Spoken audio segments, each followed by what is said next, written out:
Uttar Pradesh home guard में जो भर्ती आई है उसमें अगर एक किताब आपने पढ़ ली वो है लूसेंट, और लूसेंट किताब से ही आपको 100% सफलता की गारंटी है। इस बात का दावा मैं कर रहा हूं, क्योंकि साथियों केवल इसमें पूछा जाने वाला है जीके और जीएस। तो आपको न मैथ की टेंशन है, न रीजनिंग की टेंशन है, किसी चीज की टेंशन नहीं, केवल इस किताब की टेंशन है कैसे आप इसको कितना ज्यादा रीडिंग कर लेते हो, कितना ज्यादा बार बार रिवाइज कर लेते हो। तो पहले तो मैं बता दे रहा हूं, अगर आप इस किताब को पढ़ डाले ना तो आपका पेपर 100% क्लियर ही होना है। क्यों? क्योंकि इसकी वजह भी हम आपको बताने जा रहे हैं। वजह क्या है? तो वजह बेटा यह है सबसे बड़ी कि आपको बस इस किताब को एक एक घंटा पढ़ना है, केवल एक एक घंटा, और एक एक घंटा करके आपको 4 बार पढ़ना है, मतलब टोटल 4 घंटे।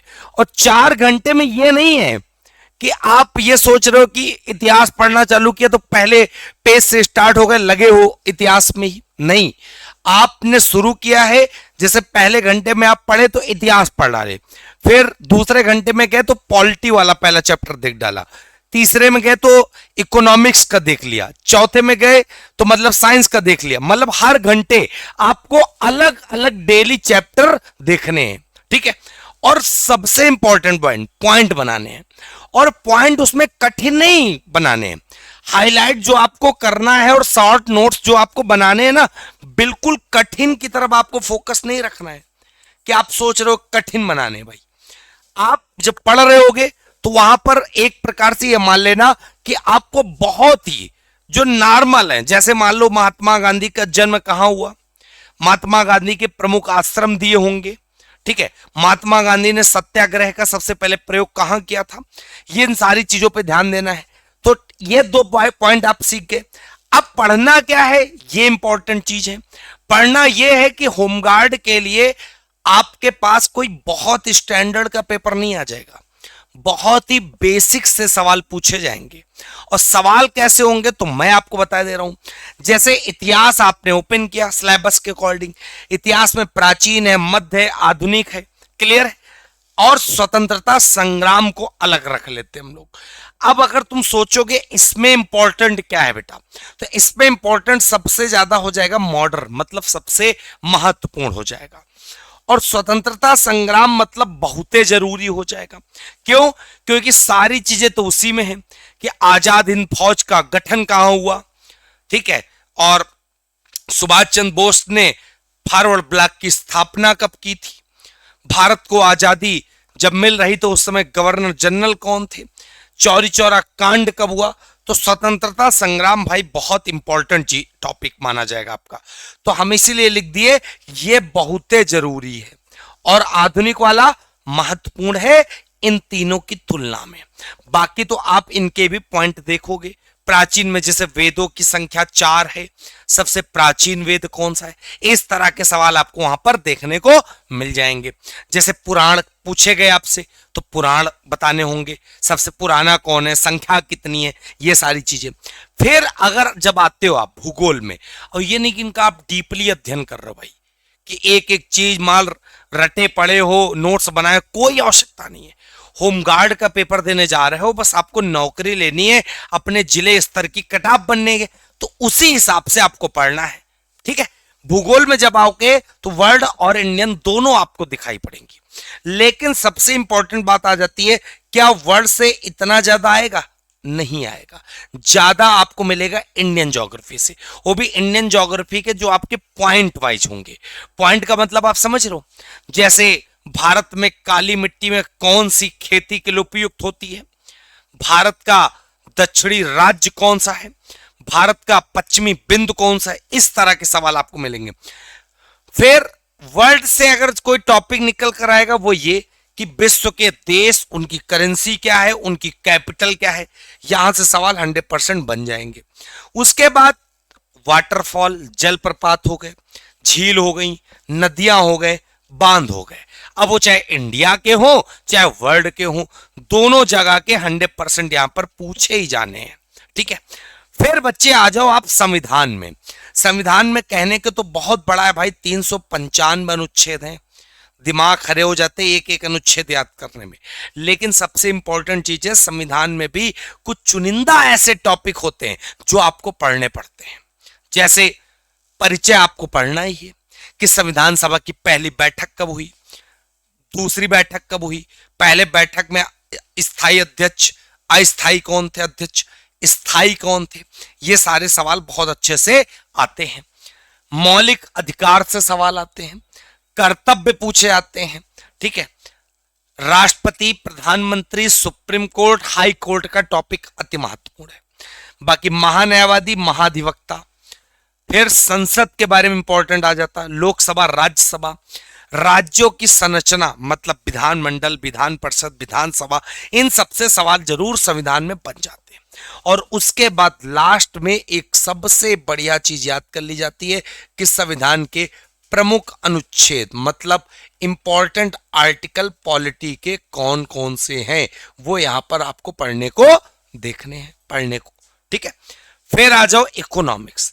भाई होमगार्ड के लिए इकोनॉमिक्स का सिलेबस ऐसे तो माना जाए बहुत है, लेकिन बहुत हल्का है इकोनॉमिक्स का। इतने ही टॉपिक हैं अगर सोच के देखोगे आप। पंचवर्षीय योजना पहले नंबर पे फेवरेट रखना, ठीक है। गरीबी, बेरोजगारी, मुद्रा, बैंकिंग, प्रमुख समितियां, और यहां पर एक चीज आ जाती है राष्ट्रीय आय से सवाल, और एक सबसे बड़ी चीज आ जाती है अर्थशास्त्र का परिचय कि अर्थव्यवस्था के कितने क्षेत्र हैं, ठीक है, कितने प्रकार की होती है, बंद अर्थव्यवस्था क्या है, खुली अर्थव्यवस्था क्या है। तो ये सारे पॉइंट आपको बहुत अच्छे से चैप्टर वाइज देखने हैं मेरे बच्चे। इसके बाद साइंस में आ जाओ। साइंस में फिजिक्स, केमिस्ट्री, बायो, तीन चीजें इंपॉर्टेंट है।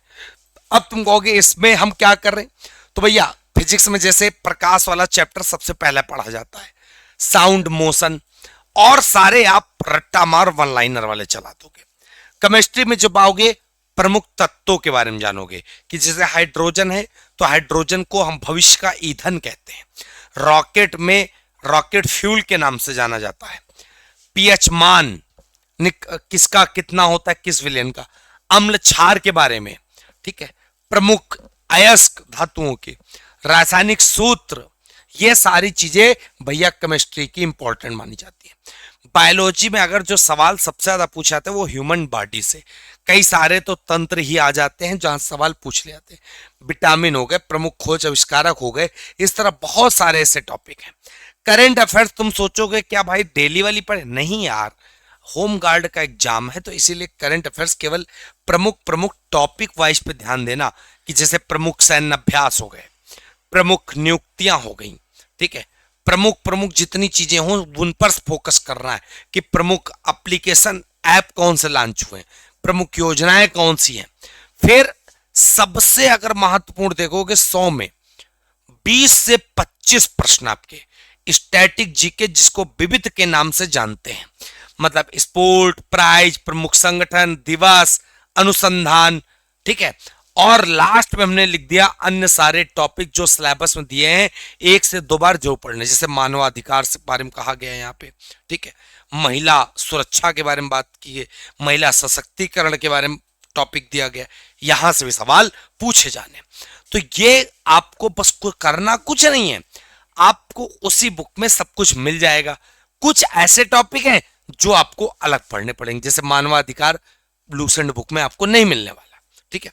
फिर यहां पर देखो भैया, तो अब आपको क्या करना है, इसके अलावा डेली 1-1 घंटा पढ़ना है, कम से कम 4 घंटे अलग अलग चैप्टर पढ़ने हैं, पॉइंट बनाने हैं, हाइलाइटर और शॉर्ट नोट्स का बहुत प्रयोग करना है। उसी किताब में एक पन्ना चिपका के बस पढ़ना है, इससे ज्यादा काम होमगार्ड के लिए भाई नहीं करना है। बहुत सारे बच्चे ये भी बोलेंगे कि क्या हम जीके ही पढ़ते रहेंगे। भाई जीके पढ़ते रहोगे का क्या मतलब है, इसमें सिर्फ जीके पूछा जाएगा तो भाई होम साइंस तो पढ़ नहीं लोगे। फिर डेली 100 क्वेश्चन वन लाइनर रटने भाई। अब कोई भी आप किताब ले आओ वन लाइनर की, महेश कुमार बर्नवाल के ले आओ, स्पीडी के ले आओ, ठीक है। अब इसमें क्या आपको डेली 100 क्वेश्चन भैया रटने हैं कि दूध खट्टापन किसके कारण होता है, लैक्टिक अम्ल के कारण, ठीक, दूध की एक प्रकार से शुद्धता किससे मापते हैं, लैक्टोमीटर से, इस तरह के सारे सवाल पढ़ने हैं। सप्ताह में मतलब वीक में 2 मॉक टेस्ट आपको जरूर लगाने, कितने, 2, और लगाने के बाद आपको एनालिसिस करना है। कहने का मतलब है 100 क्वेश्चन के मॉक टेस्ट 2 जरूर लगाने। क्यों? क्योंकि जब आप लगाओगे तब जाकर आप एनालिसिस कर पाओगे, तब जाकर ये 200 प्रश्न से आपके करीब 600-700 प्रश्न तैयार हो जाएंगे विद ऑप्शन। पहले जो चैप्टर पढ़ना, जैसे सिंधु घाटी सभ्यता पढ़ा आपने, तो उसकी प्रैक्टिस तुरंत करनी है, और फिर उसके बाद धीरे धीरे करके इतिहास पढ़ डाला और फिर इतिहास के सारे क्वेश्चन प्रैक्टिस मार दी। और पूरा खेल होमगार्ड में भाई प्रैक्टिस का है, जो जितना अच्छा प्रैक्टिस कर ले गया वो भाई निकल जाएगा। और एक सबसे बड़ा गुरु मंत्र है रिवाइज रिवाइज रिवाइज। कहने का मतलब है अगर आपने चीजों को रिवाइज करने पर फोकस किया, मतलब बार बार उनको आप पढ़ने से ज्यादा जितना पढ़ चुके हो फिर दोबारा उनको मेमोराइज कर रहे हो, रिवाइज कर रहे हो, वो सबसे इंपॉर्टेंट चीज यहां पर बन जाएगी। और उसके अलावा मैं तुमको बता दूं, जो प्रीवियस ईयर जो जीके के प्रश्न देखने हैं वो उत्तर प्रदेश पुलिस कांस्टेबल के सबसे ज्यादा देख रहे हैं। बाकी एसआई और जेल वार्डन के भी पेपर में सवाल आए हैं जीके के, तो सारे सवाल आपको ये करने हैं जरूर। तो ये पूरी रणनीति है, जिस रणनीति के तहत आप लूसेंट का पेपर जरूर, लूसेंट से पढ़कर पेपर जरूर फाड़ सकते हो। साथियों, अब सोच रहे होगे आपको मैं ऐसा बैच दे दूं जहां पर आपको पूरी सारी चीज संकलित की हुई मिल जाए, मतलब बस उतना पढ़ लो और जाके पेपर निकालो। हाँ, तो है होमगार्ड बैच फिनिक्स टीम के द्वारा, जो आपको सिर्फ और सिर्फ 199 रुपए में दे रहा है। एक बार 199 खर्चा करने, और जब तक आपका पेपर नहीं होगा भाई तब तक आपको ये बैच पढ़ने को मिल जाएगा। समस्या के लिए दोनों नंबर आपके कांटेक्ट पे दिख रहे होंगे, ठीक है। सबसे बड़ी बात बता दें, मिलेगा कहां पर? तो गूगल प्ले स्टोर पे जाना है, फिनिक्स एकेडमी उन्नाव डाउनलोड करना, कोई दिक्कत समस्या के लिए इस नंबर पे कॉल या व्हाट्सएप घुमा देना आपको, ठीक है। तो साथियों, मिलते हैं हम लोग एक नई वीडियो के साथ, एक नई रणनीति के साथ।